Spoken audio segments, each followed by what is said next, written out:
మనం తీసుకోబోతున్న టాపిక్ ఏంటంటే తోట త్రిమూర్తులు గోదావరి జిల్లాలకు సంబంధించి ఒక సీనియర్ నేత ఆయన.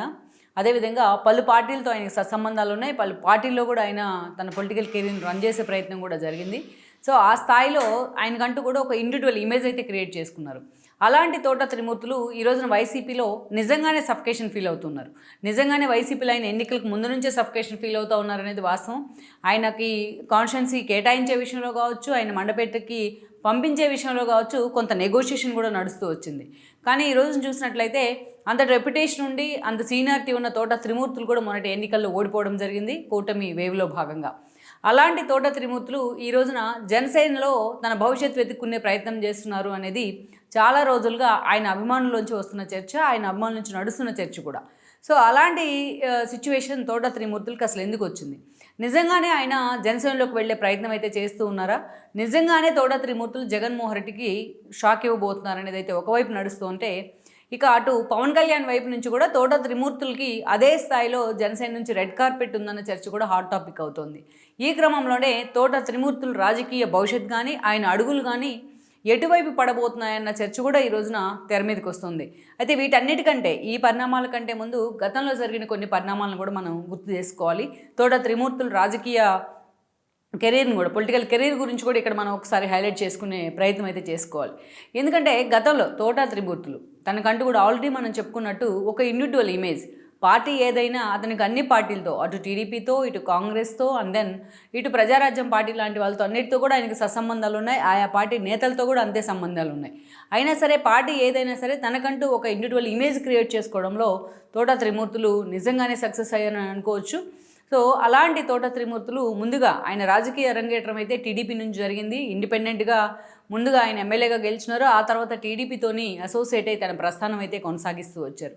ముఖ్యంగా రామచంద్రాపురం కాన్స్టిట్యున్సీలో తోట త్రిమూర్తులు చాలా తక్కువ సమయంలోనే రామచంద్రాపురం కాన్స్టిట్యున్సీని తన కంచుకోటుగా మార్చుకున్నారు కూడా.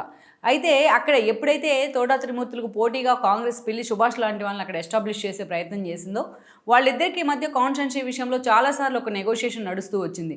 తోట త్రిమూర్తులను కొన్నిసార్లు పిల్లి ఓడించిన సందర్భాలు ఉన్నాయి, పిల్లి సుభాష్ను కొన్నిసార్లు తోట త్రిమూర్తులు ఓడించిన సందర్భాలు ఉన్నాయి. బట్ క్యారెక్టర్ విషయంలో వీళ్ళిద్దరూ కూడా పోటాపోటీగానే జనం నుంచి వాళ్ళకి ఒక అప్లాజ్ అయితే ఉంది. అటు ఈవెన్ పిల్లి సుభాష్ కూడా అదే స్థాయిలో తన కెరీర్ని బిల్డ్ చేసుకుంటూ వచ్చారని అనుకోవాలి. సో అలాంటి తోట త్రిమూర్తులు సుదీర్ఘకాలం టీడీపీతో పనిచేశారు, పలుసార్లు ఎమ్మెల్యేగా రిప్రజెంట్ చేశారు.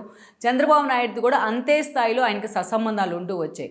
అయితే ప్రజారాజ్యం తెర మీదకి వచ్చిన సమయంలో 2009 ఎన్నికల కంటే ముందు ప్రజారాజ్యం పేరుతోని చిరంజీవి పార్టీని ఎస్టాబ్లిష్ చేసే ప్రయత్నం చేశారు. ఆ రోజు పేరులోనే ప్రజలు నిమ్ముకున్న ప్రజారాజ్యం ఒక నిజంగానే సెన్సేషన్, ఒక సంచలనం రాష్ట్ర రాజకీయాల్లో, ఉమ్మడి రాష్ట్ర రాజకీయాల్లో. పెద్ద కారణాలు లేకుండానే కేవలం కాపు సామాజిక వర్గానికి చెందిన చిరంజీవి పార్టీ పెట్టారు కాబట్టి కాపు సామాజిక వర్గానికి నిజంగానే ఆయన చెప్పిన సామాజిక న్యాయం జరుగుతుందనే ఆలోచనతో చాలామంది, పెద్ద కారణాలు లేవు, ఎందుకంటే టీడీపీ నుంచి కానీ అదేవిధంగా కాంగ్రెస్ వైపు నుంచి కానీ ఆ నేతలకి ఒక సఫికేషన్ అయితే ఏమీ లేదు. అంత ఫ్లెక్సిబుల్గానే ఉన్న పరిస్థితుల్లో కూడా చిరంజీవి పార్టీ పెట్టిన తర్వాత ఆయన చెప్తున్న సామాజిక న్యాయ ఎజెండాను నమ్ముకుని వీళ్ళంతా కూడా ప్రజారాజ్యంలోకి వెళ్ళడం జరిగింది. అలా వెళ్ళిన వాళ్ళల్లో కూడా తోట త్రిమూర్తులు ముందే ఉంటారు.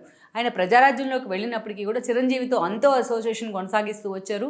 సో అక్కడ ఉన్న తక్కువ మంది, ప్రజారాజ్యంలో ఉన్న తక్కువ మంది నేతల్లో ఒకటిగా కూడా ఎప్పుడు చిరంజీవికి అంతే క్లోజ్ అసోసియేషన్, అల్లు అరవింద్తో కూడా ఒక క్లోజ్ అసోసియేషన్ అయితే మెయింటైన్ చేస్తూ వచ్చారు. ఇక అక్కడి నుంచి మనం చూసుకున్నట్లయితే ప్రజారాజ్యం నుంచి పోటీ చేసిన సమయంలో కాంగ్రెస్ తరపున పిల్లి సుభాష్ పోటీ చేస్తున్నారు. బట్ పిల్లి సుభాష్ చేతిలోనే ఆ రోజు తోట త్రిమూర్తులు ఓడిపోవడం జరిగింది.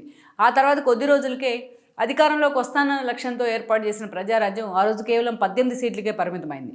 ఎక్కువ రోజుల పాటు చిరంజీవి ఆ బడ్డెని లాగలేకపోయారు.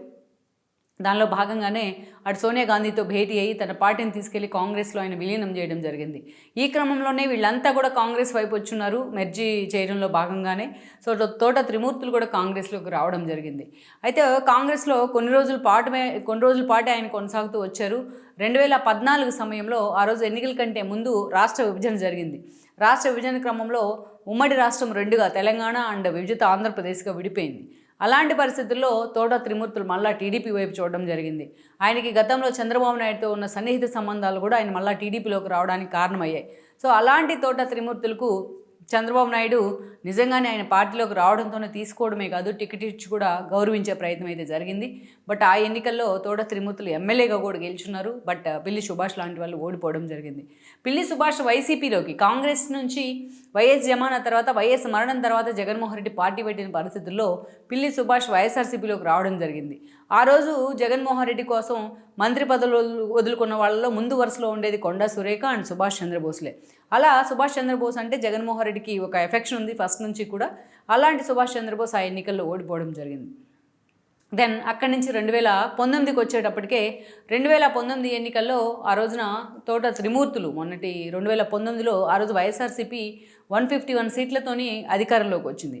అయితే పిల్లి సుభాష్ అప్పుడున్న పరిస్థితుల్లో తాను పోటీకి నిలబడకుండా, తన కొడుకును పోటీకి నిలబెట్టకుండా చెన్నుబోయిన వేణుగోపాల్ను అక్కడ నిలబెట్టే ప్రయత్నం చేశారు. జగన్మోహన్ రెడ్డిని ఒప్పించడం జరిగింది. చెల్లిపోయిన అక్కడి నుంచి జగన్మోహన్ రెడ్డి వేవ్లో రామచంద్రాపురం నుంచి గెలిచారు కూడా. ఆయన చేతిలో తోట త్రిమూర్తులు ఓడిపోయారు టీడీపీ నుంచి పోటీ చేసి. అయితే కొద్ది రోజుల్లోనే వైఎస్ఆర్సీపీ గవర్నమెంట్ ఫామ్ అయిన కొద్ది రోజుల్లోనే తోట త్రిమూర్తులు అక్కడి నుంచి వైఎస్ఆర్సీపీలోకి వెళ్ళడం జరిగింది. ఆయనకి ఎమ్మెల్సీని కూడా కేటాయించారు జగన్మోహన్ రెడ్డి. ఇక అక్కడి నుంచి తోట త్రిమూర్తులు వైఎస్ఆర్సీపీలోనే కొనసాగుతూ వచ్చారు. రామచంద్రాపురం మీద చాలా ఫోకస్ పెట్టే ప్రయత్నం చేసినప్పటికీ కూడా రామచంద్రాపురం టికెట్ మాత్రం తోట త్రిమూర్తులు కేటాయించే సిచ్యువేషన్ వైసీపీలో లేదు. ఎందుకంటే ఒకవైపు నుంచి చెల్లుబోయిన ఎప్పుడైతే మంత్రి అయ్యారో డే 1 నుంచి కూడా ఆ మంత్రి అయిన దగ్గర నుంచి ఆయన మోనోపలి ఎక్కువైందనే విమర్శలతో, ఆ సఫికేషన్తో పిల్లి సుభాష్ తన కొడుకు సూర్యప్రకాష్ని ప్రమోట్ చేసుకుంటూ వచ్చారు అక్కడ. ఈ క్రమంలోనే తన కొడుకు టికెట్ ఇవ్వకపోతే తన పార్టీకి రాజీనామా చేసి బయటికి వెళ్ళిపోతానని ఒక డిమాండ్ను కూడా ఆయన ఎన్నికల నాటికి తెర మీదకి తీసుకురావడం జరిగింది. పిల్లి సుభాష్ ఎమ్మెల్యేగా ఓడిపోయినప్పటికీ కూడా ఆయనకి ముందుగా ఎమ్మెల్సీని చేశారు జగన్మోహన్ రెడ్డి, మంత్రిని చేశారు. ఆ తర్వాత అమరావతి విషయంలో సిఆర్డీఏ రద్దు విషయంలో కౌన్సిల్ తనకు నచ్చుక ఆ కౌన్సిల్ని రద్దు చేసేందుకు కోర్టు మెట్లు ఎక్కే ప్రయత్నం చేశారు జగన్మోహన్ రెడ్డి. ఈ క్రమంలో ఆ రోజు తన పార్టీ వైపు నుండి ఎమ్మెల్సీని రాజీనామా చేయించారు. ఒకటి మోపిదేవి అండ్ 2 సుభాష్ చంద్రబోస్. వాళ్ళకి ఆ తర్వాత తన మాట ఇచ్చినట్టుగానే మంత్రి పదవులు తీసేసిన తర్వాత అయినా వాళ్ళని రాజ్యసభ టికెట్ ఇచ్చి రాజ్యసభకు కూడా పంపించడం జరిగింది జగన్మోహన్ రెడ్డి. ఆ లాయల్టీ కాపాడుకుంటూనే తాను మాత్రం తన కొడుకు టికెట్ ఇవ్వకపోతే పక్కకు వెళ్ళిపోతానంటూ సుభాష్ ఒక హింట్ ఇచ్చే ప్రయత్నం చేశారు జగన్మోహన్ రెడ్డికి. అందుకనే లాస్ట్ మినిట్లో చెల్లిపోయిని తీసుకెళ్లి రాజమండ్రిని పంపించి బట్ పిల్లి సుభాష్ వారసుని అక్కడ ప్లాన్ చేసే ప్రయత్నం చేశారు జగన్మోహన్ రెడ్డి. కానీ ఇక్కడే తోట త్రిమూర్తులు కూడా అప్పుడు ఈ న్యూసెన్స్ జరుగుతున్న సమయంలో ఈ ఎపిసోడ్లోకి ఎంటర్ అయ్యారు కూడా. అప్పటికే తోట త్రిమూర్తులు మండపేట ఇన్ఛార్జిగా ఉన్నారు. ఆల్రెడీ టీడీపీ నుంచి జోగేశ్వరరావు అక్కడ ఎమ్మెల్యేగా ఉన్నారు. ఒక పూర్తి స్థాయిలో తిరుగులేని ఎమ్మెల్యేగా, ఓటమెరుగని నేతగా కూడా ఆయన జోగేశ్వరరావుకి పేరు ఉంది.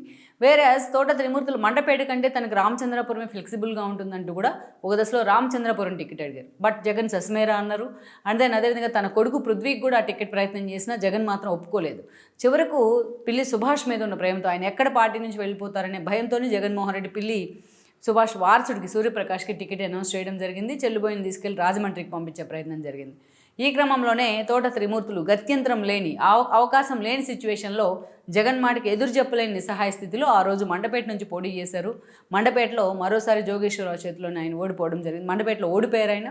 జోగేశ్వరరావు మరోసారి ఎమ్మెల్యే కావడం జరిగింది.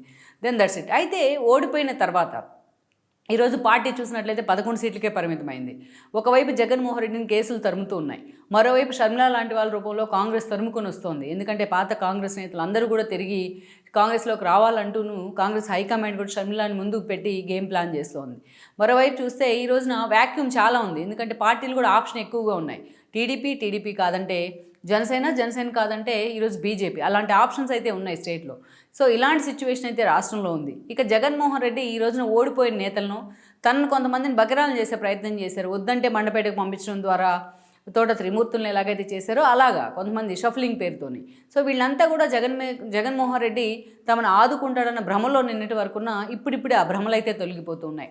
ఇక తోట త్రిమూర్తుల విషయానికి వచ్చినట్లయితే ఓడిపోయిన మరుసటి రోజే ఆయన ఓటమి గురించి మీడియాతో మాట్లాడుతూ పవన్ కళ్యాణ్ ఫ్యాక్టర్ని తాము అంచనా వేయడంలో ఫెయిల్ అయ్యామంటూ కూడా ఓపెన్గా తన స్టేట్మెంట్ ఇచ్చారు. ఓపెన్గా ఒప్పుకున్నారు కూడా.